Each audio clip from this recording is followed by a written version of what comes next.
Eu desafiei a entidade Pennywise para ver até onde ela iria no universo da DC. Será que esse palhaço teria alguma chance contra o herói mais forte da ficção? Se essa entidade do caos teria forças para chegar até o topo do universo DC? Se o Pennywise conseguir, saberemos que ele pode ser mais poderoso do universo dos quadrinhos. Quem é o It de verdade, sem forma palhaço? Antes de qualquer luta é preciso corrigir um erro comum. Pennywise não é o It. Pennywise é apenas um avatar físico, uma máscara narrativa, uma interface limitada para interagir com humanos. A verdadeira natureza do It é uma entidade extradimensional. Existe no macrocosmo, fora do espaço e tempo convencional. Ele é um predador ontológico. A sua forma real são as Deadlight e está abaixo apenas do Gun, o primeiro criador, e alguns outros seres poderosos do universo. O It não criou o macroverso, mas existe como uma força fundamental dentro dele ou além, comparável então a um anti-princípio. O It, a coisa, ele é uma entidade multiversal transcendental, não um vilão local, e ele não depende da matéria, não depende de tempo, não depende de casualidade e se alimenta do medo como conceito, não emoção simples. Agora, colocando o It dentro então do universo DC, aqui começa a, entre aspas, luta que teria, né? Para ficar mais fácil essa divisão, vamos dividir ela então em camadas. A primeira camada mais baixa da DC seria irrelevante para o It. A primeira coisa que precisa ficar claro é: o It não luta como os heróis da DC luta. O It não troca golpes, ele não lança feixes, não disputa força, não entra em combate direto. Ele opera em camadas anteriores ao conflito físico. Enquanto heróis da DC pensam em força, energia, magia, velocidade, o It ele age em ontologia, percepção,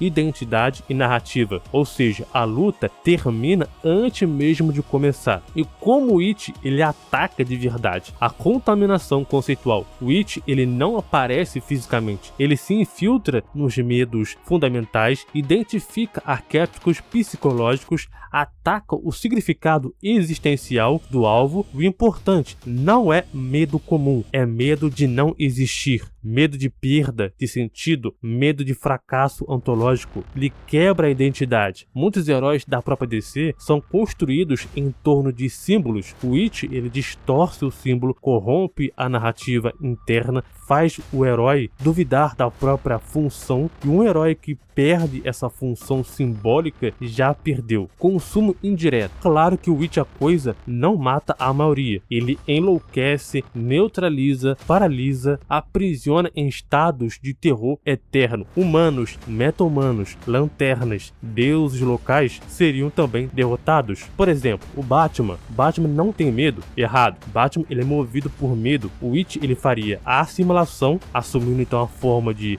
falha absoluta, mostraria que Gotham sempre vencerá, que o símbolo do morcego não salva ninguém. Você não protege, você apenas prolonga o sofrimento. O Batman ele iria cair psicologicamente. Já o Superman, ele não tem medo físico, mas tem medo moral. O It ele ataca o medo de não ser o suficiente, o medo de perder o controle, o medo de se tornar o que combate. O It ele não tenta matar o Superman, ele tenta fazer o Clark hesitar, torná-lo um deus paralisado pelo próprio peso moral. O Superman ele resiste mais que quase todos, mas não vence sozinho. Já a Mulher Maravilha, a Diana, é que mais é resistente, né? E por quê? Porque ela entende mitos, entende arquétipos, entende deuses. O It ele teria dificuldades porque ela aceita o horror da existência, não nega a escuridão. A Diana ela resiste, mas não derrota o It. Já o Flash, por exemplo, ele depende de consciência, linha temporal, continuidade mental. O It ele atua fora do tempo, ele faria a fragmentação temporal da identidade. O Flash ver todas as mortes que não conseguiu evitar, tornar um futuro inevitável. Seria um colapso mental gigantesco. John Constantine, esse é interessante, porque o Constantine ele reconheceria o It como algo além da magia, tentaria barganhar, tentaria selos narrativos, e o problema disso é que o It não negocia. O Constantine entende, mas seria tarde demais. Deuses do Olimpo e muitos outros, resultado seria o Witch vencendo passivamente. Todos dependem da narrativa, da casualidade e forma. O Witch ele ataca pela mente e pela essência. A simples percepção do Witch a coisa já causa colapso psicológico, e é lógico que Witch Avatar, vários desses personagens dessa camada mais baixa venceriam o Witch, mas aqui estamos falando sobre a verdadeira forma, legada então diretamente ao Prim. Não é luta, é algo ontológico. Agora, na camada média para alta da própria DC, personagens como Doutor Destino, Espectro, Ravena com seu pai Trigon, eles lidam com entidades do caos, conhecem horrores extradimensionais, mas o Witch não é um demônio, ele também não é uma entidade infernal, não tem alma. Seria um confronto difícil, mas o Witch a coisa ainda assim levaria vantagem. Necron, Parallax, Perpétuo na sua forma mais limitada. Aqui existe algumas interações. E o que funciona contra o Witch? Seres abstratos, entidades que não necessitam ou que não dependem de medo humano, avatares do julgamento ou morte. O Witch não é apenas um ser emocional, mas que o medo ele é apenas uma linguagem que ele usa a sua essência sendo então ontológica. Ou seja, o Pennywise ele venceria a maioria, mas com esforço conceitual. Agora, na camada mais abstrata, alta da própria DC, agora sim, os pesos pesados, e principalmente se considerarmos em seus auges, como citei lá a Perpétua, que estava limitada, e se considerarmos ela no seu auge, poder completo, já seriam mais complicados. Estamos falando então dos Perpétuos, por exemplo, Morpheus, o sonho, que é um dos mais conhecidos, ele tem o sonhar, está entranhado em toda a árvore da vida, a Cabala, percorrendo as 10 Sephiroth, incluindo a Keter ou Keter, o topo metafísico. Todos os deuses nascem no sonhar, retornam ao sonhar. O sonhar precede a forma, precede a identidade, precede a própria noção da divindade. Isso coloca então o sonhar acima da maioria dos deuses, inclusive olimpianos, panteões cósmicos e também entidades mitológicas. Agora, o sonho não é um deus, ele é um princípio gerador. O sonho Morpheus não é apenas um personagem, não é apenas um arquétipo, ele não é apenas um dos perpétuos, ele é a função que permite os arquétipos existirem ou que possam existir. Quando humanos sonham com um mundo diferente, criam narrativas, reformulam um passado, como um exemplo, os felinos. O sonhar reescreve a própria realidade histórica. No universo DC, arquétipos existem antes da mente individual, são pré-conceituais, não depende do medo pessoal. O sonhar, ele é repositório dos arquétipos, é onde eles se organizam, é onde ganham forma inteligível. Isso é um problema direto para o Witch a coisa. O sonhar, ele é uma estrutura coletiva, arquética e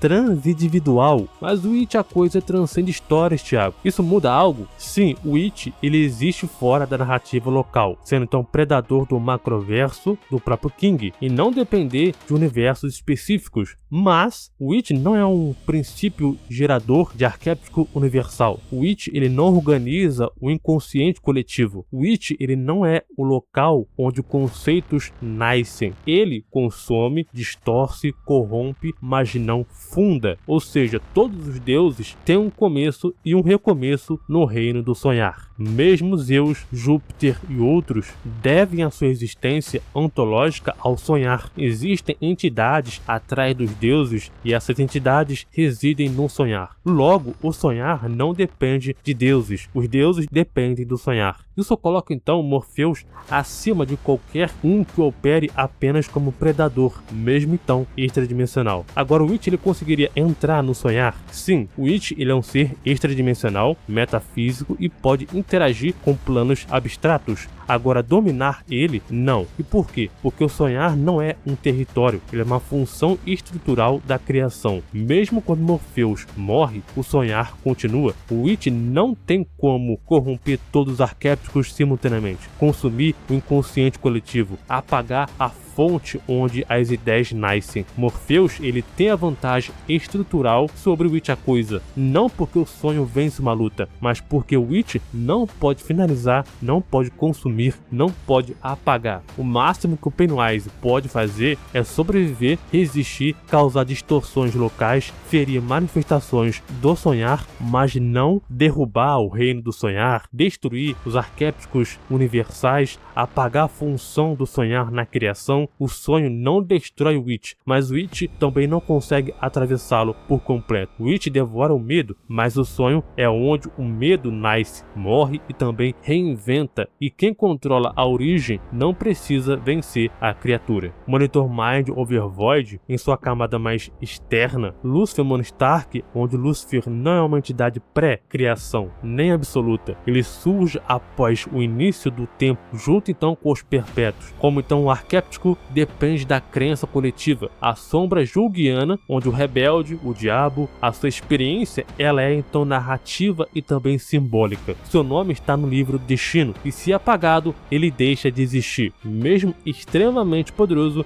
dentro então da criação da própria DC, Lucifer ainda assim opera dentro desse sistema ontológico. Pennywise, ele é um predador que existe fora da narrativa, da crença e do inconsciente coletivo. A sua verdadeira forma, ela é ilegível, não depende de nomes, símbolos ou fé, e transcende tempo, destino e também estruturas metaficcionais. O Lucifer não consegue corromper, conter ou apagar o It a coisa, por depender da narrativa e arquétipo. Ele é ontologicamente inferior, e o It vence não por combate, mas porque transcende o sistema no qual o Lucifer existe, se tornando irrelevante. E muitos outros personagens. Aqui muda tudo, porque o It de Stephen King, ele é um predador do macroverso, ele atua fora do tempo e não é um princípio criador. Entidades da DC, muitas delas são personificações da criação, representam funções do tempo, são derivados ou têm derivações do princípio criador. Aqui, o It não domina completamente essa camada. Ele pode resistir, pode ferir, pode sobreviver, mas não pode subjugar conceitos absolutos da DC. Agora, indo para a camada suprema da própria DC,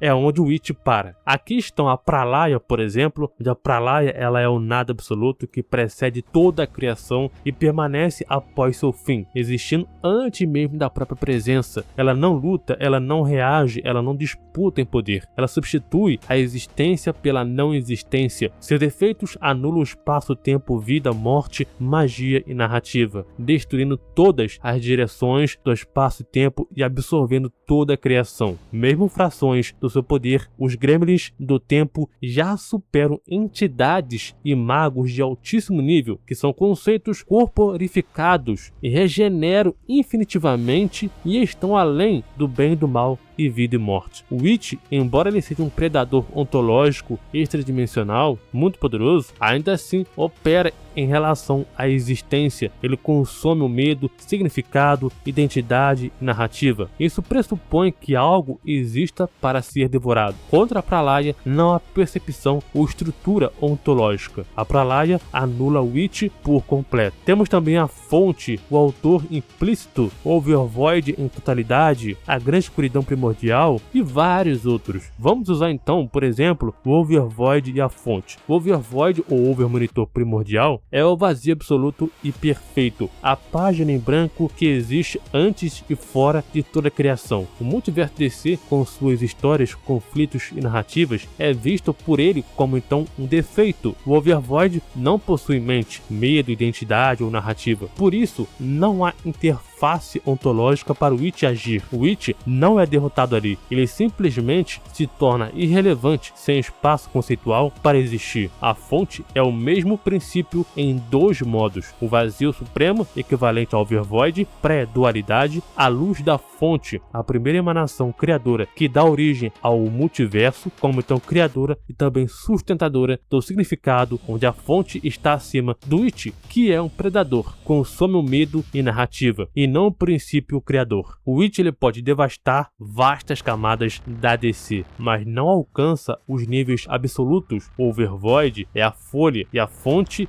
é a caneta. O It apenas devora histórias já escritas. Sendo bem sincero, o It a coisa, ele é irrelevante aqui. It não é o autor. Apesar dele aterrorizar os autores, o It não reescreve o fundamento dele. Agora, o coração de Apokolips corromperia o It. O coração de Apokolips Apokolips é um artefato cósmico senciente que opera dentro da criação da DC, convertendo energia alfa, vida e criação, em energia ômega, entropia e fim, e corrompendo tudo que possui identidade, alma e narrativa. Ele domina heróis e deuses porque todos fazem parte desse ciclo criacional. O Pennywise, segundo então a cosmologia de Stephen King, não pertence à criação. Ele vem do Prim, do Older Dark, existe além do macroverso, do tempo e da narrativa. Não depende de alma ou da vida ou da ordem. A sua verdadeira forma é um horror ontológico autônomo, fora do ciclo do Alpha e do Ômega. O coração do Apokolips não consegue corromper o It. No máximo, poderia interagir com o avatar do It, mas jamais com a sua essência. E a energia ômega não tem como corromper algo que não é criação. Agora, e contra o Darkseid, falando nele? Cara, esse confronto não se trata de força ou combate, mas de níveis ontológicos diferentes. O Darkseid, em sua forma suprema, Darkseid não é um corpo, um avatar, mas uma ideia platônica absoluta, o princípio do fim e da negação da luz. Ele existe como tecido do hipertempo, independente da criação, da narrativa e do tempo. A sua presença define a realidade, apagando a própria possibilidade de luz, medo ou também distinção. O It, a coisa, ele é um predador ontológico vindo então do Prim ou The Dark, capaz de então devorar significado, identidade e medo. Porém, ele ainda assim opera sobre o que existe. Precisa então de uma percepção da narrativa e diferença de agir. Por mais que ele possa aterrorizar os autores, o It, a coisa, não tem capacidade narrativa absoluta como diversos outros personagens de alto nível têm. Por exemplo, o Leviatã. O It não consegue corromper, consumir ou sequer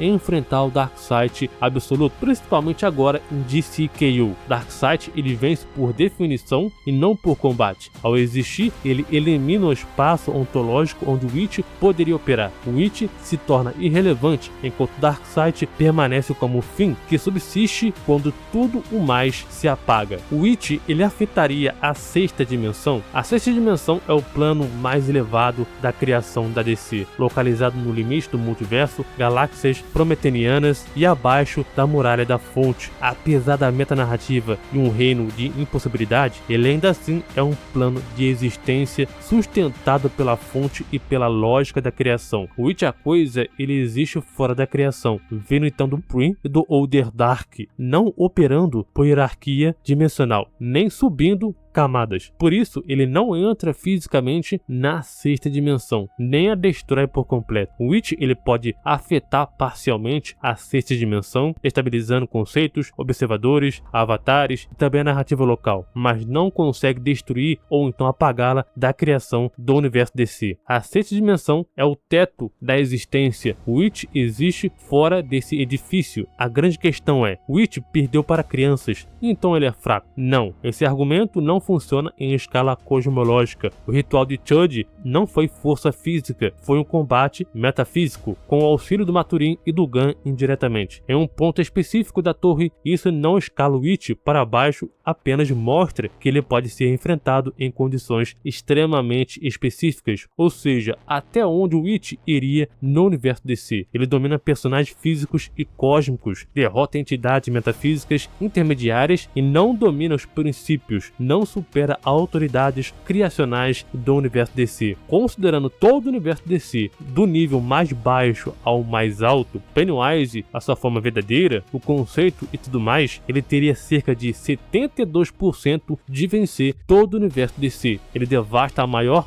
parte da cosmologia, se torna uma ameaça multiversal real, mas para antes do topo absoluto. O It pisaria em quase toda a DC, mas quando chegasse perto da fonte, ele lembraria que também só faz parte da história. Se você curtiu esse vídeo, já vai se inscrevendo no canal, hype esse vídeo com seu like e sugira nos comentários os próximos temas de vídeo. Quem sabe não escolha a sua ideia. Um feliz ano novo para todos vocês, valeu, falou e até mais.